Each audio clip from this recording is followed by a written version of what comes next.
તો રાજ્યમાં જૂની પેન્શન યોજનાની માંગણી ફરી એકવાર સપાટી પર આવી ગઈ છે।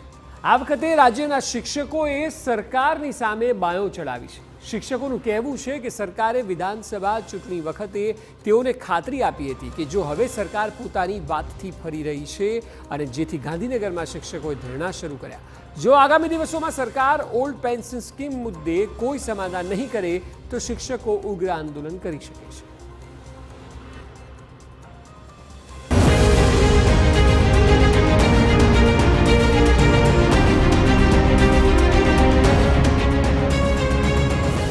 જૂની પેન્શન યોજનાની ફરી ઉઠી માંગ।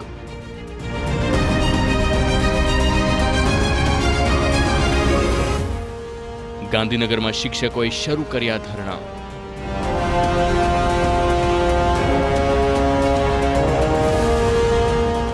$15,000થી વધુ શિક્ષકો કરશે આંદોલન।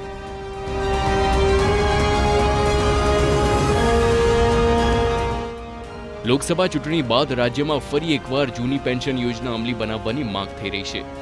રાજ્યના 15,000 શિક્ષકોએ હવે ઓપીએસ મુદ્દે રાજ્ય સરકાર સામે આંદોલન કરવાનો હુંકાર ભર્યો છે। ગાંધીનગરના સત્યાગ્રહ છાવણીમાં શિક્ષકોએ ધરણા શરૂ કર્યા છે। શિક્ષકો કહી રહ્યા છે કે વિધાનસભા ચૂંટણી પહેલા સરકારે માંગણી સંતોષવાનું વચન આપ્યું હતું, જો કે અત્યાર સુધી સરકારે ઓપીએસ મુદ્દે કોઈ ખુલાસો કર્યો નથી।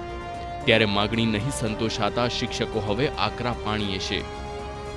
અખિલ ભારતીય રાષ્ટ્રીય શૈક્ષિક મહાસંઘ ઓલ્ડ પેન્શન યોજના માટે વર્ષોથી લડી રહ્યું છે। આજે પણ અમે સરકારે જે સ્વીકાર કર્યું છે એ ઠરાવ લેવા માટે આવ્યા છીએ, કારણ કે 2005 પહેલાં આ યોજના ચાલુ હતી અને 2005 પહેલાંના મિત્રો સરકારે જ પરિપત્ર કરી, સરકારે જ એપોઇન્ટમેન્ટ આપીને એમને નિમણૂક આપી હતી। 2005 પહેલાં જે નિમણૂક થયા હોય એમને તો ઓલ્ડ પેન્શન યોજનામાં સમાવેશ કરવાનું કોઈ કારણ નથી, કરવાનું કોઈ કારણ જ નથી, એ ઓટોમેટિક આવી જ જાય।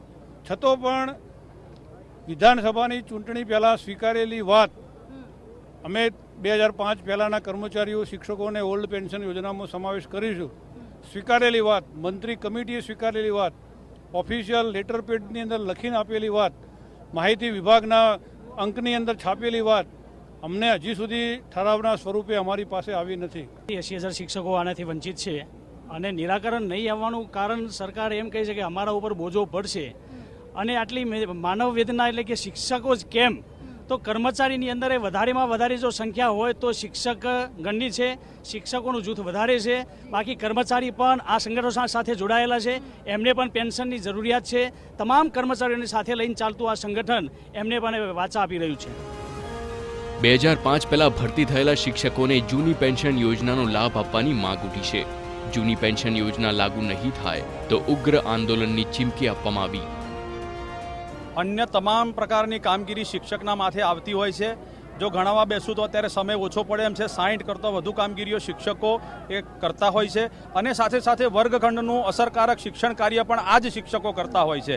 અને અત્યારે આપણે ગુજરાતની અંદર પ્રાથમિક શાળાઓનું, સરકારી પ્રાથમિક શાળાઓનું શિક્ષણ જોઈએ તો એની અંદર પ્રવેશનો રેશિયો ખાનગી શાળામાંથી સરકારી શાળામાં બાળકો પ્રવેશ લઈ રહ્યા છે, આ વાસ્તવિક વાત છે। એની પાછળ જો કોઈ શ્રેય આપવો હોય તો એ આવા રચનાત્મક અને વિચારધારાવાળા સંગઠનોની અંદર કામ કરતા શિક્ષકો, એના નેતૃત્વ એ હર હંમેશા શાળાની અંદર અસરકારક વર્ગખંડમાં અસરકારક કામ થાય એ માટે પ્રયત્નશીલ હોય છે। છતાં પણ જો આવી માગણીઓ સરકાર સત્વરે જો સ્વીકારી લે તો શિક્ષક નિર્ભય બની અને એકદમ પોતાની 100% માગણીઓ સંતોષાયાનો સંતોષ લઈ અને આનાથી પણ વધુ અસરકારક કામગીરી વર્ગખંડની અંદર કરી શકે એમ છે।